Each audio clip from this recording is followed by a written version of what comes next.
Halo, hai semuanya, welcome back to my YouTube channel. Nah, pada video kali ini kita akan membahas mengenai Microsoft Excel. Sebelum itu, perkenalkan nama saya Dwina Canadea. Saya dari kelas PSPK 25C dengan NIM 4253131041. Nah, pada video kali ini kita akan membahas mengenai Microsoft Excel. Dan nanti di akhir video saya juga akan membahas tentang Microsoft Excel untuk pengolahan data penelitian kimia. Jadi, langsung aja kita masuk ke pembahasannya. Oke, langsung aja kita mulai tutorialnya. Jadi yang pertama kita akan membuka Microsoft Excel. Kemudian kita klik bagian kanan untuk memperbesar. Dan inilah dia tampilan layar program Microsoft Excel. Nah, jadi pada Microsoft Excel ini ada banyak sekali tab menu dan juga submenu. Nah, perbedaan tab menu dengan submenu itu adalah pada file, home, insert, draw, page layout, formulas, data, review, view, and help ini itu dinamakan dengan tab menu. Sedangkan di setiap tab menu yang kita klik ini pasti muncul berbeda-beda per tabnya gitu ya kan. Nah, itu dinamakan dengan submenunya. Jadi tab menu itu judul besarnya ini atau induknya, sedangkan submenunya itu isi dari tab menu tersebut gitu. Nah, dalam Excel ini tidak lain dan tidak bukan itu terdiri dari kolom dan juga baris. Jadi, kolom itu adalah ini yang saya klik ini. Ini adalah kolom. A, B, C itu berupa huruf tersebut itu dinamakan dengan kolom. Itu sampai huruf Z, nanti akan dilanjutkan dengan AA, AB, AC, dan seterusnya. Sedangkan baris itu angka yang ada di sebelah kiri. Ini adalah baris pertama, 2, 3, 4, dan seterusnya. Seperti itu. Nah, yang saya gerak-gerakin ini itu dinamakan dengan sel. Gitu ya. Jadi, apabila kita klik sel yang bagian sini, kemudian kita edit, contoh seperti ini. Nah, hasil yang udah kita edit atau kita klik ini akan muncul di formula bar. Di sini dia muncul. Nih. Ini dinamakan dengan formula bar. Jadi apapun yang kita ketik nanti di per selnya ini akan muncul di formula bar. Nah, pointer aktif atau sel yang saya gerakin ini, yang saya pindah-pindahkan ini, itu akan muncul atau dapat kita lihat pada bagian sebelah kiri ini. Ini dinamakan dengan name box. Jadi, misal saya klik ya bagian sini. Nah, supaya mempermudah kita ini kolom apa dan baris keberapa, kita dapat dilihat di name box tadi, yaitu di kolom O pada baris ke-15 gitu. Jadi kalau kita klik di bagian sini, nah kita lihat di name box-nya itu pada kolom E baris ke-5 gitu. Kemudian pada Excel ini juga di sebelah kanan itu terdapat scroll bar vertikal. Nah, sedangkan yang di bawah ini itu dinamakan dengan scroll bar horizontal. Seperti itu. Nah, jadi judul dari Excel tersebut itu letak atau bar judulnya itu terletak di bagian atas ini. Ini belum saya edit judulnya ya. Jadi ini adalah bar judul dari Excel. Kemudian kita akan masuk ke bagian sheet, atau sheet itu juga disebut dengan jendela lembar kerja di file yang sama. Ini dia di bawah sheet 1. Nah, apabila kita ingin mengubah namanya ini biar nggak sheet 1 gitu, biar cantik dikit dia namanya, kita arahkan aja ke sheet 1 ini, kemudian klik kanan, kemudian pilih yang rename. Misal saya buat latihan 1, kemudian enter. Nah, ini udah berubah kan dari sheet 1 tadi menjadi latihan 1. Kemudian bagaimana cara menambahkan sheet berikutnya? Di samping itu ada tanda tambah atau new sheet.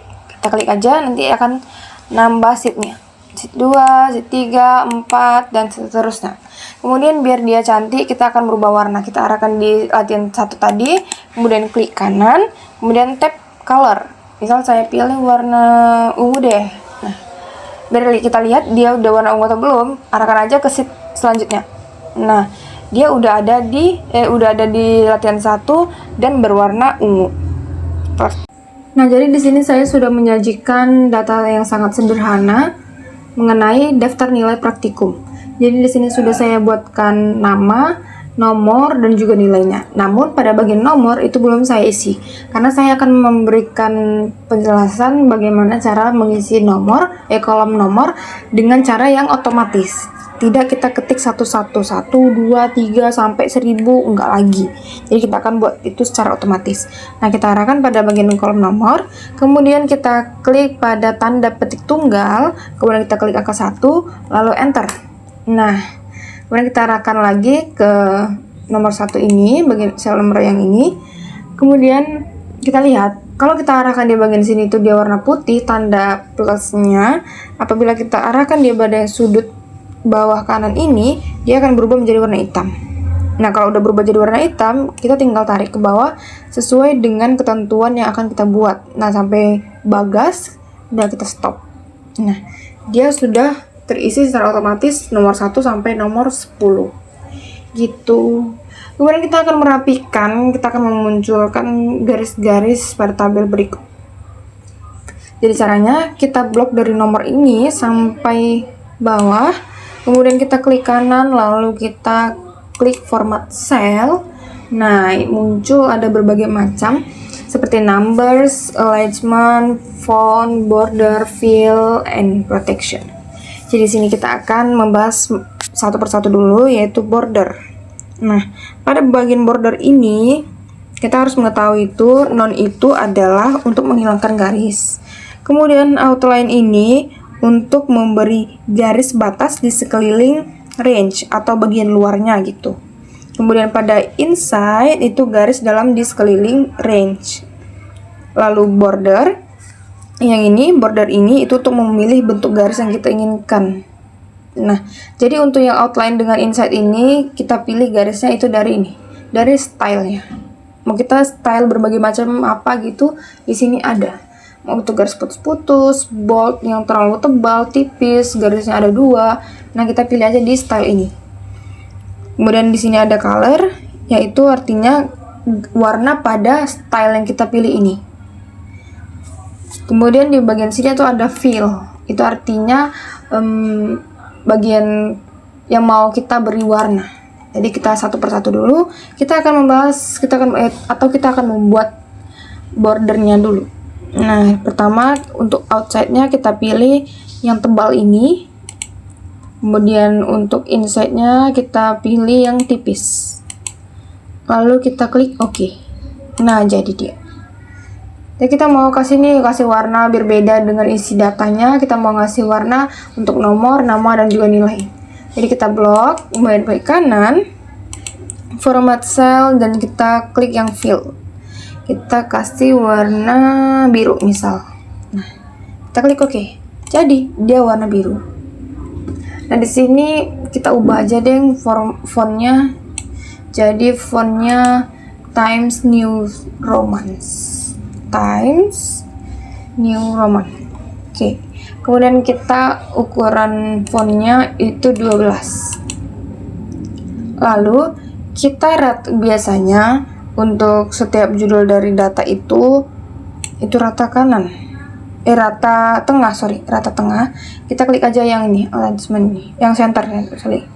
Ini rata kiri, ini rata tengah, rata kanan. Jadi kita pilih yang ini. Dia akan berubah atau dia lebih ke tengah-tengah. Kemudian untuk nomor juga kita buat dia di tengah, rata tengah, dan di nilai juga. Nah, jadi kita arahkan sampai dia ada tanda panahnya gitu kan. Kemudian kita klik aja 2 kali.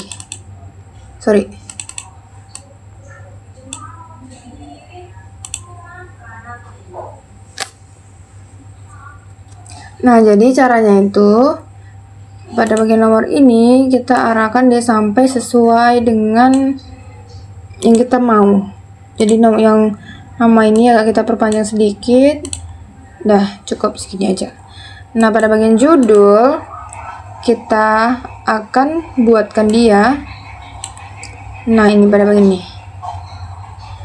merge and center. Kita pilih yang paling atas, merge and center.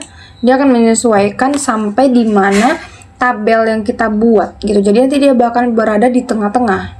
Misal tabel kita nanti sampai di kolom N, nanti otomatis kalau kita klik yang merge and center ini, dia akan berada di tengah di sini gitu. Jadi dia akan menyesuaikan sampai seberapa panjang tabel yang kita buat gitu.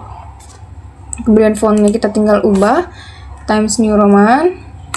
Ukurannya bisa kita sesuaikan dengan yang kita mau aja.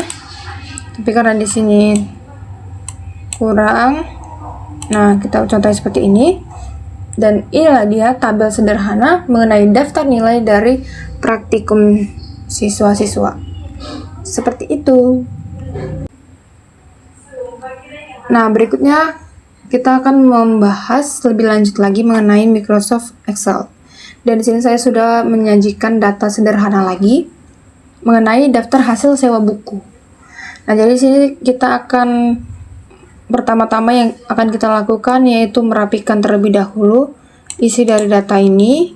Klik kanan format cell, kemudian border, lalu kita pilih outline-nya dan juga insight-nya sesuai keinginan masing-masing. Nah, kenapa di sini ada garis yang dua seperti ini? Jadi di sini saya akan mempraktikkan bagaimana caranya penggunaan dari web text. Jadi ini kita blok, kemudian kita klik ini merge and center. Nah, dia akan berubah seperti ini. Seperti itu. Lalu kita klik lagi bagian nama, tanggal pinjam, kemudian sewa buku. Ini adalah web text-nya. Kalau kita nonaktifkan web text-nya, dia bakalan jadi panjang seperti ini. Tapi kalau kita klik, dia bakalan tulisannya itu ada yang di atas, ada yang di bawah gini. Jadi agak lebih rapi gitu. Kemudian pada bagian nomor kita sesuaikan seperti yang udah saya jelaskan tadi. Nah, tapi pertama-tama kita mau buat judulnya dulu. Kita klik merge and center-nya. Nah, seperti yang saya bilang tadi, dia menyesuaikan sampai seberapa panjang tabel yang kita buat dan dia akan berada di tengah-tengah nanti. Itu. Jadi kita boldkan, tulis judulnya. Nah, di sini kita akan mengecilkan bagian nomor. Caranya seperti tadi, ini kita klik sampai ada tanda panah, ada garis segitu, kemudian kita klik aja 2 kali. Dia akan menyesuaikan. Kemudian di sini tanggal pinjam itu tanggal 23 garis 01 garis 2000. Jadi kita akan mengubah menjadi tanggal 23 Januari 2000 gitu. 2000 sorry. Jadinya nggak ada lagi tanda garis miringnya. Gimana cara merubahnya? Nah, di sini kita klik, kemudian kita pilih di number format ini, kemudian kita klik bagian more number formats, lalu kita klik yang date. Sebelumnya dia udah di location Indonesia, jadi kita pilih sesuai kriteria yang akan kita buat. Nah, tadi saya ingin ada dia bulannya tuh berupa tulisan, bukan lagi angka. Jadi kita pilih yang ini, 14 Maret 2012. Nah, dia akan berubah 23 Januari tahun 2000. Nah, kita akan membuat pada data yang berikutnya. Jadi kita klik atau kita aktifkan pointernya, lalu kita tarik ke bawah, dia akan berubah sendiri. Nah, seperti ini dia. Seperti biasa, ini kita kasih warna biar cantik. Format cell, kemudian fill, kita buat dia warna hijau muda. Dan jadi. Nah, kalau dia ada garis yang terputus seperti ini di 1 Februari 2000 ini, itu kan terputus. Jadi kita aktifkan selnya, kita klik aja di format cell, kemudian kita buat di outline-nya.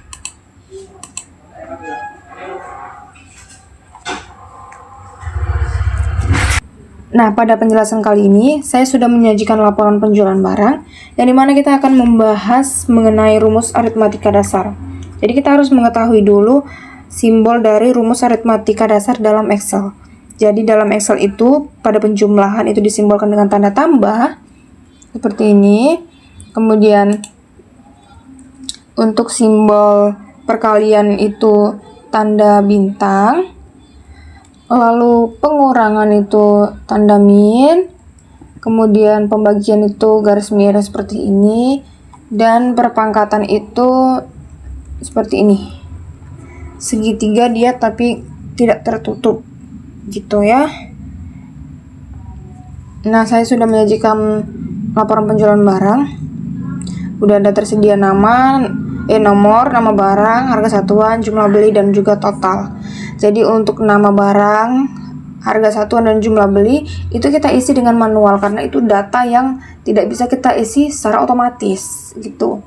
Nah, di sini kita isi otomatis yaitu total terendah, tertinggi, rata-rata, dan juga jumlah data. Jadi yang pertama kita akan membahas mengenai totalnya. Jadi pada total ini kita akan menggunakan sistem perkalian. Yang akan kita kalikan yaitu kolom C kita kalikan dengan kolom D gitu untuk mendapatkan total dari penjualan barang. Jadi kita klik 2 kali. Ingat ya, apabila kita ingin menuliskan rumus atau memasukkan rumus dalam Excel itu wajib diawali dengan tanda sama dengan. Kalau tidak diawali tanda sama dengan, kita nggak bisa mengaplikasikan rumus otomatisnya gitu. Jadi wajib kita buat tanda sama dengan dulu, kemudian kita klik kolom C ini, kemudian kita kalikan atau tanda bintang, kemudian kita klik jumlah beli, lalu kita enter. Nah, ini adalah total dari penjualan barang dengan nama barang disket gitu.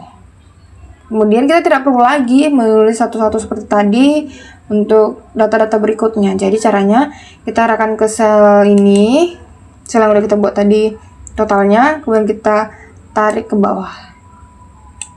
Akan terisi otomatis totalnya seperti ini. Kalau tadi kita buat rumusnya di awal seperti ini, nah kalau kita klik dia di bagian radio, rumusnya tetap sama, akan tetapi barisnya akan berbeda. Kalau tadi di baris ke-5, pada radio itu di baris ke-12 gitu. Kemudian kita akan mengisi total dari keseluruhannya. Jadi kita harus mengingat rumus-rumus dari Excel ini. Untuk total itu kita klik sama dengan kita ketik sum. Nah, dia akan muncul seperti ini. Kita klik 2 kali. Kemudian kita tarik data dari disket sampai lampu. Nah, lalu kita enter. Ini adalah total keseluruhan dari penjualan barang. Nanti akan kita rapikan font-fontnya segala macam. Jadi kita isi dulu. Kemudian untuk total terendah kita awali dengan tanda sama dengan juga. Ingat ya, kalau total terendah itu min, kalau total tertinggi itu maksimal atau minimal gitu kan. Jadi kita klik sama dengan, kemudian min, kita klik 2 kali, kita tarik datanya, kita enter. Begitu juga dengan total tertinggi, kita klik sama dengan, lalu kita ketik max atau nilai tertinggi, ini dia. Klik 2 kali, lalu kita tarik datanya dan enter. Kemudian untuk rata-rata, kita klik juga, kita ketik sama dengan, lalu kita ketik average, ini dia yang kedua, kemudian kita tarik. Nah, jadi rata-rata penjualan barangnya senilai ini nilainya ya. Kemudian untuk jumlah data, nah untuk jumlah data ini kita menggunakan rumus count, ini dia, yang artinya count ini dia hanya berisi angka saja. Berapa data yang kita tarik atau kita ingin tampilkan seperti itu ya. Enter. Nah, Jadi data yang udah kita buat ini adalah totalnya itu 10. Jadi jumlah datanya ada 10. Kemudian kita blok untuk kita rapikan. Kita pilih font apa ya bagus. Times New Roman aja. Ukurannya ukuran 12. Nah, inilah dia untuk data laporan penjualan barang. Jadi perlu kita ingat untuk rumus-rumus dasar dari Excel ini karena itu sangat berguna. Oke, lanjut supaya kita lebih memahami, lebih mengingat lagi mengenai rumus-rumus Excel. Di sini saya juga sudah sediakan mengenai laporan penjualan toko obat Sikin. Jadi sudah diketahui nomornya, kemudian nama sales, tanggal penjualan, jenis barang, harga pokok, jumlah terjual. Jadi yang akan kita isi secara menggunakan rumus otomatis yaitu total, kemudian harga pokok ditambah jumlah terjual, dan seterusnya. Yang pertama kita selesaikan yaitu untuk total. Kemudian kita ketik sama dengan, lalu kita arahkan pada harga pokok, kemudian kita kalikan jumlah terjual, lalu enter. Lalu kita tarik seperti tadi ke bawah. Nah, ini dia. Kemudian untuk harga pokok ditambah jumlah terjual, ingat tadi harus diawali tanda sama dengan, lalu klik di bagian harga pokok. Karena dia diminta di sini penjumlahan yaitu disimbolkan dengan tanda tambah, lalu kita klik di jumlah terjual, lalu kita enter. Kemudian kita tarik lagi seperti tadi. Inilah dia penjumlahan dari harga pokok ditambah dengan harga terjual. Kemudian untuk pengurangan dari harga pokoknya kita ketik sama dengan harga pokok, kita kurang atau tanda min dikurang dengan jumlah terjual, lalu kita enter. Kemudian kita tarik lagi seperti itu. Kemudian kita akan mengalihkan harga pokok dengan harga terjual. Ketik sama dengan, kita arahkan pada bagian harga pokok, kita kalikan atau tanda bintang dengan jumlah terjual, lalu kita enter. Kenapa dia sama dengan jumlah terjual dengan total? Ya karena rumusnya seperti itu. Total kan harus dikali, jadi ini biar lebih paham aja, biar lebih ingat gitu. Kan nggak mungkin di total ini kita buat dalam kurung ada kali-kali bacaannya gitu kan. Gitu. Jadi pada bagian ini kita klik sama dengan lagi. Kita akan bagi harga pokok dibagi dengan jumlah terjual. Kemudian kita enter. Kita tarik seperti biasa. Nah, kemudian yang untuk harga pokok dikali 20% itu berapa sih gitu kan. Jadi kita klik sama dengan, kemudian kita arahkan pada bagian harga pokok, kemudian kita kali 20%. 20%. Kemudian kita enter. Inilah dia hasilnya dari harga pokok dikali 20% itu berapa? Ini 6.000. Gitu. Kemudian bagian ini harga pokok dikurang dalam kurung harga pokok dikali 20%. Kemudian kita enter. Tutup kurung dulu ya, kemudian enter. Ini sebenarnya bisa aja kita pakai langsung kita klik dari sini. Jadi kita ulangi aja biar lebih gampang. Sama dengan harga pokok dikurang ini. Sekarang kita tarik. Nah, kalau dia hilang lagi, tinggal kita blok aja mana yang hilang pada bordernya, kemudian kita masuk ke bagian border, lalu kita oke kan. Nah, seperti ini. Ini dia laporan penjualan toko obat Sikin. Dan laporan kita belum selesai karena kita harus mengisi total penjualannya, tertingginya, terendah, rata-rata, dan banyak transaksinya. Jadi total penjualannya yaitu seperti biasa kita ketik sama dengan, lalu total penjualan itu diketikkan dengan sum. Kemudian kita tarik dari total ini. Kolom total ini lalu kita enter. Nah, pada kolom tertinggi, ingat tertinggi itu adalah max, klik 2 kali, kemudian kita tarik dari kolom total ini sampai ke bawah. Kemudian pada bagian penjualan terendah yaitu min, kita tarik lagi, enter, dan untuk rata-rata average sama dengan average, kita tarik lagi, enter. Kemudian banyak transaksi, ingat mau itu jumlah data, banyak transaksi atau apapun itu yang menunjukkan atau yang diminta itu hanya angka saja, seberapa banyak data yang kita ambil itu diingat ya bahwasannya rumusnya adalah count. Kemudian kita tarik berapa data yang mau kita ambil. Nah, dia ada 10 gitu kan, karena data yang kita ambil, yang kita buat itu adalah 10, atau seberapa banyak data yang mau kita lampirkan, seperti itu. Nah, ini dia laporan penjualan toko obat Sikin yang udah kita buat dengan rapi dan juga menggunakan rumus-rumus yang ada di Excel. Tinggal kita rapikan saja pada bagian nomor ini biar dia nggak terlalu besar gitu. Oke, sudah jadi. Nah, di sini saya sudah menyajikan data. Data ini akan kita buat dia dalam bentuk grafik, gitu ya. Jadi, grafik itu yang menentukan presentasi data yang tinggi dan rendah dapat dilihat dalam bentuk batang, bola, limas, atau lain sebagainya. Jadi, di sini untuk mengetahui grafik yang akan kita buat, itu terdapat di tab menu insert.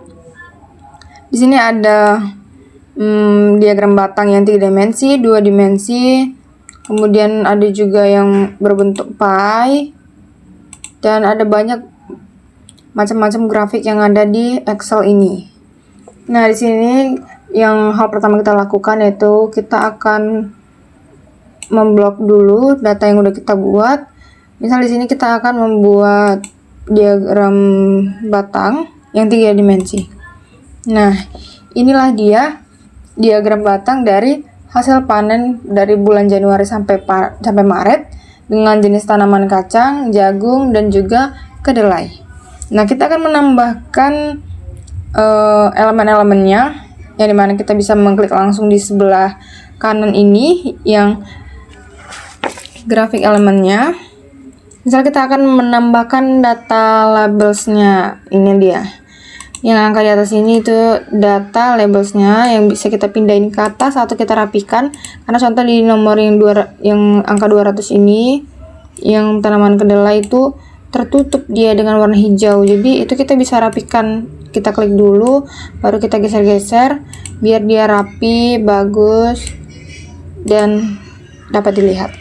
Kemudian kita tambahkan elemen lain seperti data tabelnya. Nah, ini dia. Jadi tabel yang kita buat tadi sebelumnya, sebelum kita buat grafik ini, bisa kita cantumkan di grafik ini gitu. Jadi dia kan seperti ini, pindah dia kan. Kemudian pada ini yang biru kacang, jagung, kedelai itu menandakan bahwasannya kalau dia warna biru itu adalah tanaman kacang, warna orange itu jagung, dan warna hijau itu kedelai. Nah, kalau misalnya kita nggak suka nih dengan warna yang udah langsung otomatis tercantum ini, kita bisa ganti warna. Kita klik, misal kita mau warna hijaunya kita ganti, kemudian kita klik kanan ini, fill. Kita ganti, misal dia warna, ini dia warna coklat. Nah, kita ganti. Kemudian yang untuk tanaman jagung kita ganti lagi biar nggak sama gitu ya, karena kan diagram itu biar cantik itu berbeda gitu. Misal kita buat dia warna hijau ungu tua deh. Lalu yang untuk tanaman kacang kita klik kanan juga, kemudian kita fill untuk menentukan warna yang kita inginkan. Misal kita di sini pilih warna merah, ini merah yang cas. Dan ini dia diagram batang dari hasil panen tanaman kacang, jagung, kedelai pada bulan Januari sampai dengan Maret. Nah, ini kan dia kita buat dalam diagram batang nih. Jadi kita mau buatkan dia pada diagram pie. Jadi kita blok aja. Kemudian kita klik tab insert, baru Kita klik yang pi, kita pilih yang 3 dimensi. Nah, ini dia. Ini contoh yang untuk pi. Kita tambahkan juga elemennya seperti data labelsnya. Jadi otomatis bakalan ada angka di sini. Itu yang menandakan dia labels otomatisnya. Kita keluarin aja biar nampak. Kita klik baru keluar seperti ini. Oke. Nah, kita bisa juga mengasih jarak biar nggak dia dekat-dekat seperti ini. Nah, dia jadi bakalan mencar gitu. Nah, seperti ini kita mundurkan aja sesuai keinginan yang mau kita buat. Seperti ini. Tinggal kalau mau diubah warnanya, tinggal ubah sama kayak yang tadi. Saya tambah warna ini, kemudian ini kita ganti warnanya jadi warna kuning deh. Nah, ini dia. Kemudian kita juga bisa sebenarnya di bagian ujung kiri itu ada add cards elemennya, itu bisa ditambahkan legendnya ini seperti tadi. Dia menandakan bahwasannya warna kuning itu tanaman apa, warna biru itu tanaman apa gitu. Kemudian kita bisa juga tambahin judul. Nah, ini judul. Ini bisa kita ganti, misal kita buat aja hasil panen. Nah, yang untuk diagram ini, diagram batangnya, kita buat juga judulnya itu hasil panen. Dan ini dia untuk diagram pi-nya dan juga diagram batangnya dari data hasil panen yang udah kita buat tadi. Ntar ya, seperti inilah dia pembuatan grafiknya. Tidak hanya diagram batang ataupun diagram pi. Jadi di sini saya sudah menyajikan dalam bentuk diagram sumbu X dan sumbu Y. Ini dia. Kemudian ada juga diagram seperti ini. Jadi ada banyak macam diagram yang dapat kita buat. Itu semua tergantung kemauan dan juga keinginan serta ketentuan kita masing-masing gitu. Jadi ini dapat diaplikasikan sesuai dengan kemauan teman-teman semuanya. Jadi gitu ya. Nah, di sini kita akan membahas juga bagaimana Microsoft Excel untuk pengolahan data penelitian kimia. Jadi di sini saya sudah sajikan hasil praktikum titrasi asam basa dari kelompok 2 PSPK 25C. Nah, di sini udah ada beberapa data yang udah terisi dan juga yang masih kosong gitu. Nah, di sini saya membuat ada yang kosong, ada yang berisi. Nah, nanti yang berisi ini itu kita dapatkan pada praktikum sebelumnya gitu. Yang data yang masih kosong ini itu kita akan isikan menggunakan rumus otomatis yang ada di Excel.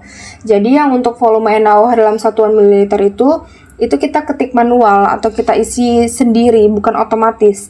Karena volume larutan NaOH yang digunakan dalam titrasi tersebut kita ukur dengan buret atau kita dapatkan dari hasil praktikum gitu. Yang untuk volume NaOH dalam satuan liter itu kita menggunakan rumus otomatis yang ada di Excel.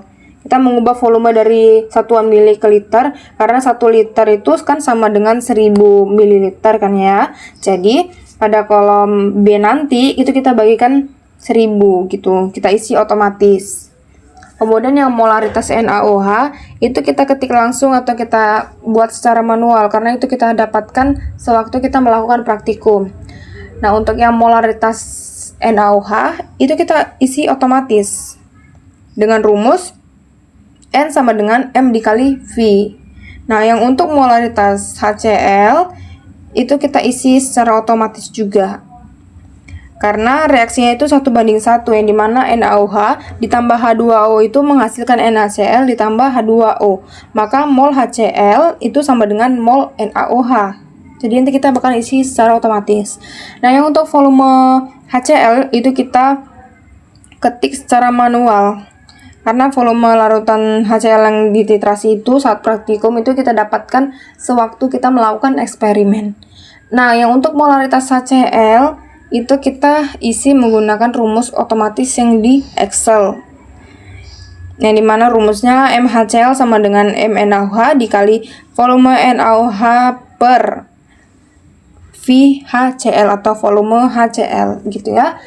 Nah, langsung aja kita masukkan rumus-rumus otomatis yang ada di Excel untuk mengisi hasil praktikum titrasi asam basa. Jadi yang untuk volume NaOH itu kita ubah dari satuan mililiter ke satuan liter. Karena 1 liter itu sama dengan 1000 ml, maka volume NaOH kita bagi 1000.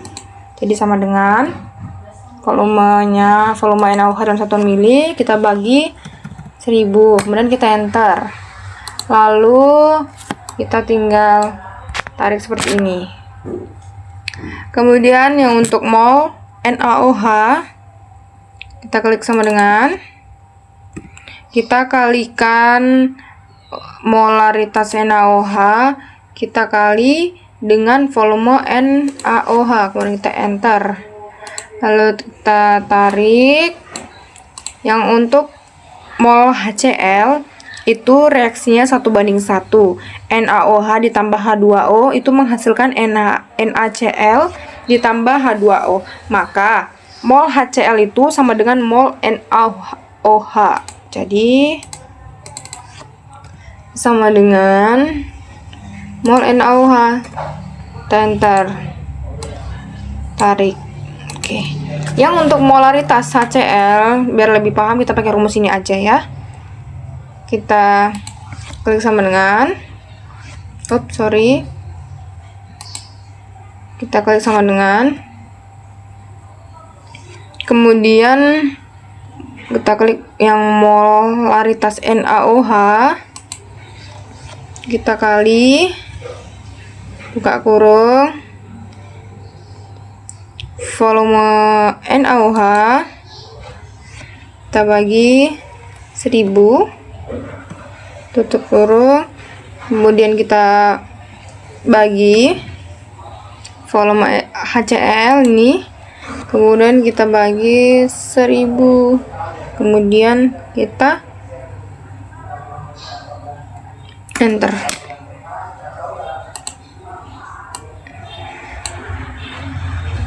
Seperti inilah dia hasil praktikum titrasi asam basa kelompok 2 kelas PSPK 25C. Sorry tadi karena ada kesalahan di rumus molaritas, kita lupa memasukkan tanda kurungnya. Jadi yang volume HCl-nya harus kita kurungkan seperti ini ya. Jadi inilah hasil dari molaritas HCl. Itu. Selanjutnya kita akan membahas parameter dari volume NaOH MHCl.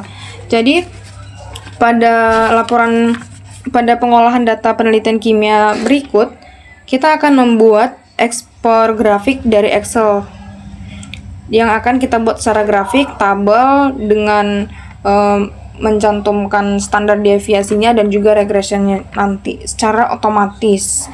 Nah, jadi kita harus mengetahui terlebih dahulu nilai maksimal, minimal, kemudian rata-rata, standar deviasi, jumlah data, dan regressionnya gitu. Jadi itu kita akan bahas satu per satu. Yang untuk min, nah sebelumnya kita harus mengetahui dulu regression itu adalah regression linear yang dimana X sama dengan MX ditambah C gitu ya. Jadi Y itu variabel terikat dari MHCl. Jadi ini adalah variabel terikat atau Y-nya. Sedangkan volume NaOH itu variabel bebas atau X-nya gitu. M itu adalah slope atau kemiringan garis dan B itu adalah intercept titik potong dari sumbu Y gitu. Nah, di sini kita akan mencari nilai minimal dari volume NaOH. Kita ketik min, kemudian kita tarik, kemudian kita enter. Yang nilai maksimalnya sama juga, kita ketik max, kita tarik, kita enter. Untuk rata-rata kita ketik average, kemudian kita tarik datanya, kita enter. Standar deviasi sama dengan ST, yang ini kita pilih yang ada P ini, ST def P. Kemudian kita tarik, kemudian kita enter. Nah, yang untuk count itu sama juga seperti biasa, count, kemudian kita tarik datanya. Nah, yang untuk MHCl sama juga, kita mencari nilai min dari molaritas NaCl, kemudian nilai maksimalnya, enter, kemudian rata-ratanya yaitu average, tarik enter, standar deviasinya juga yang P ya, kita tarik, kita enter. Yang untuk count juga untuk mencari jumlah data, kita tarik, dan ini dia. Nah, perlu diketahui dan perlu diingat untuk kita semua dalam meregression suatu data penelitian kimia.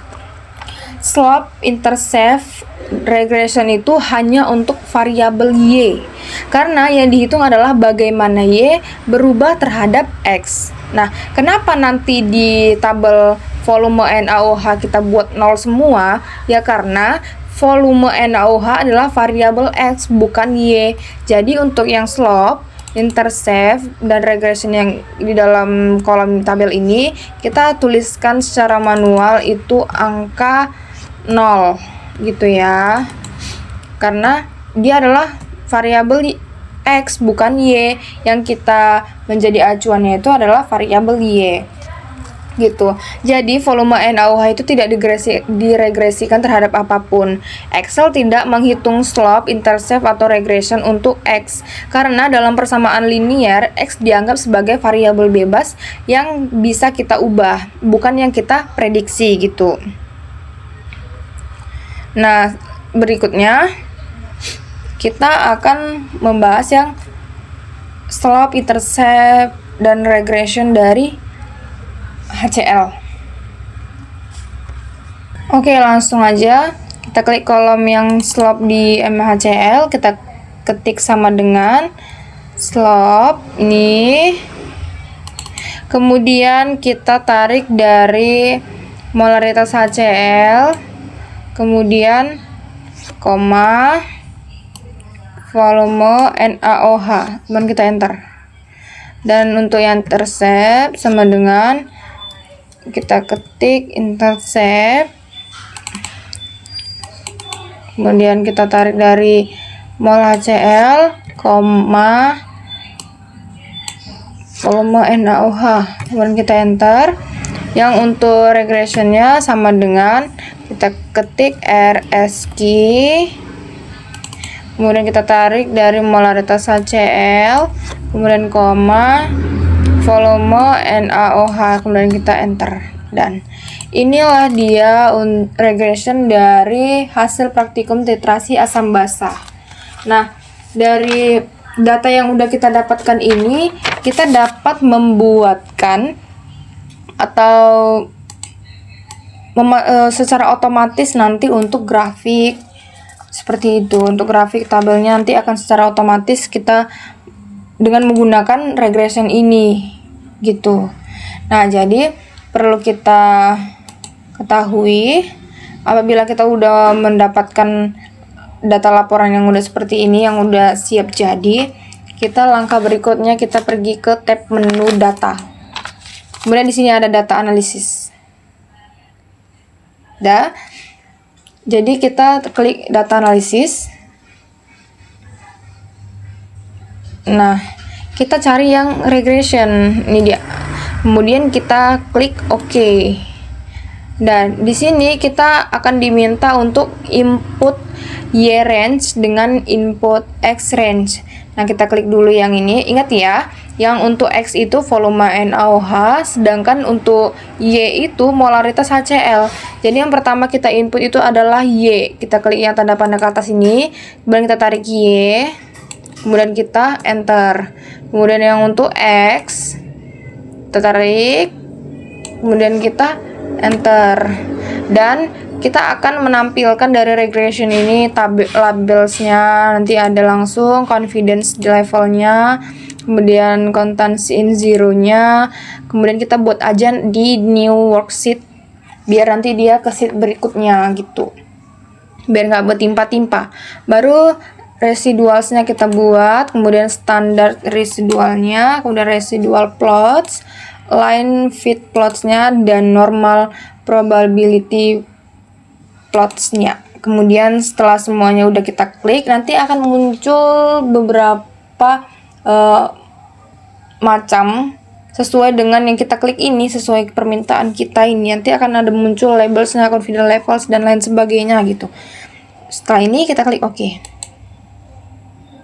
Nah, inilah dia hasil regression dari data yang udah kita input. Ini dia. Nah, karena kita tadi klik normal probability plotnya, itu langsung disediain, dia langsung otomatis gitu. Seperti ini, kita tinggal rapiin sesuai permintaan kita. Nah, ini dia. Bisa kita lihat, ini adalah regression dari hasil praktikum kita. Seperti itu. Jadi ini bisa kita edit lagi, seperti kita tambahin garis seperti ini bisa. Ini juga kita tambahin garis. Nah, biar supaya lebih cantik gitu. Oke, nah inilah dia regression dari hasil data praktikum yang udah kita buat. Nah, langkah berikutnya yang terakhir, kita akan menyimpan hasil yang sudah kita buat ini ke dalam bentuk PDF. Sebelumnya kita harus preview dulu ya teman-teman. Kita preview dan kita ubah di sini bentuk ukuran kertasnya, kita landscape orientation, kemudian letternya A4, kemudian marginnya kita buat normal, kemudian page setupnya kita buat 100, kemudian ini marginsnya harus horizontally. Oke. Karena di sini masih dia 1 of 2, apabila nanti dia di print dia bakalan terpisah gitu. Jadi kita harus buat dia dalam 1 of 1 nantinya. Jadi caranya kita ini, nah dia masih bersisa ya teman-teman. Ini kita bisa tarik aja, kita habiskan sampai belakang. Nah, dia udah di page 1. Coba kita preview. Nah, dia akan berubah sudah menjadi 1 of 1. Itu udah aman, dia di print, nggak akan terpisah-pisah karena semua datanya udah masuk gitu ya. Kita akan menyimpan hasil data berikut. Sebelumnya kita buat dulu untuk header footernya. Misal kita buat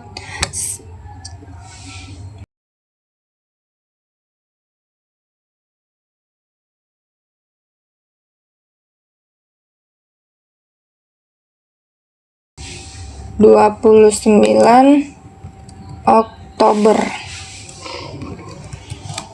2025.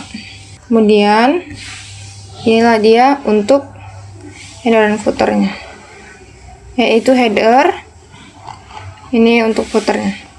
Misal kita buat di sini laporan kimia PSPK 25C. Dan inilah dia untuk header dan footernya.